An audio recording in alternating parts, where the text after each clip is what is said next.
hedder Lone Simonsen. Jeg udstiller i fjordkunst, og det er mine 3 billeder. Det er en hyldest til alle små grå mennesker, som er nogle af de mest seje i den her verden, fordi de knokler igennem, står op hver morgen, knokler sig igennem, går i seng, står op næste morgen og knokler sig igennem og går i seng. En hyldest til dem. Det andet, jeg har med, det er min hjerne.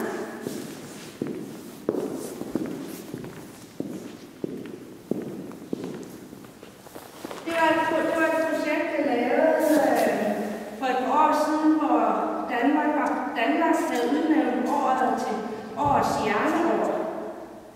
Og så lavede jeg det her 13 hjerner, som ligesom symboliserer tankens kraft.